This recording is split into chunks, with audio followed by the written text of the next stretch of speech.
புதியதாக நடிகர் விஜய் ஆட்சிக்கு கட்சி ஆரம்பித்திருக்கிறார். அருமை தம்பி நம்முடைய பரமசம் அவர்களும் நம்முடைய பழனிசாமி சொன்னதை போல அவர் நம் தம்பிகள் ஒருவர் அவர் அரசியலுக்கு வருவதை எங்களுக்கு எந்த பொறாமையும் கிடையாது, எந்த பிரச்சனையும் கிடையாது. ஆனால் பில்டப் கொடுப்பது என்பது மிக பயங்கரமாக கொடுக்கிறார்கள். அதுதான் அது ஏற்றுக்கொள்ள முடியாத ஒரு பில்டப்.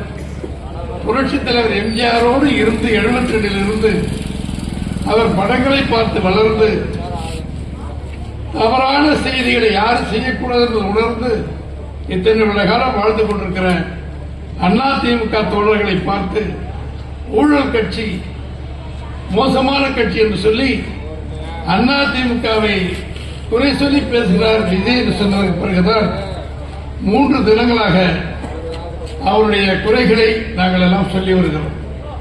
ஊழல் என்று எங்களை பார்த்து சொல்லுகிற திரு விஜய் அவர்களை, நீங்கள் வாங்குகிற சம்பளம் எவ்வளவு, உண்மையிலே ஒரிஜினலாக ஒயிட்டில் வாங்குவது எவ்வளவு, பிளாக்கில் வாங்குவது எவ்வளவு, அதற்கு நீங்கள் கட்டிய வரி எவ்வளவு, மீதி பணம் எங்கே வைத்திருக்கிறீர்கள் என்று கேள்வி கேட்க அங்கங்கே ஒரு மூளை உள்ளவர்கள் பேசுவது கேட்டிருக்கிறோம். நானும் கூட கேட்கிறேன். ஆனால் இன்றைக்கு ஒரு படத்திலே வருமானத்தை குறைத்தார் என்று சொல்லி 1.5 கோடி ரூபாய் அவருக்கு அபராதத்தை வருமான வரித்துறை அந்த துறை சம்பந்தப்பட்ட போட்டிருக்காங்க. கேஸ் நடந்துகிட்டு இருக்கு. அது இல்லை, நான் கொடுக்க முடியாதுன்னு சொல்றது வழக்கு, நீ கொடுத்தாங்கிறதுக்கு வழக்கு அது நடக்குது. ஆக இவர் சரி மறைத்திருக்கிறார் என்று ஒரு வழக்கு இருக்கிறது. தம்பி பரமசிவன் சொன்னார்கள் 200 ரூபாய் டிக்கெட் தியேட்டரில் விதிக்கப்பட்டிருக்கிறது.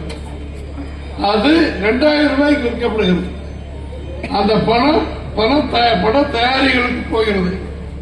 அப்படி போவதனால்தான் அவர் படத்துக்கு மரியாதை கூடுகிறது. அவருக்கு 500 கோடி 1000 கோடி ரூபாய் சம்பளமாக தருகிறார்கள். அதை பெற்றுக் கொண்டிருக்கிற திரு விஜய் அவர்கள் நேற்றைக்கு முன்தினம் டிவியில பேசுகிறார். எனக்கு ஒரு பைசாவை நான் ஆளுங்கட்சியில் இருப்பேன் தொடமாட்டேன், அது எனக்கு தேவையில்லை. ஏன்னா ஏற்கனவே டிக்கெட் வித்து அதிகமாக கொள்ளையடித்து அந்த பணம் தான் எனக்கு இருக்கிறது.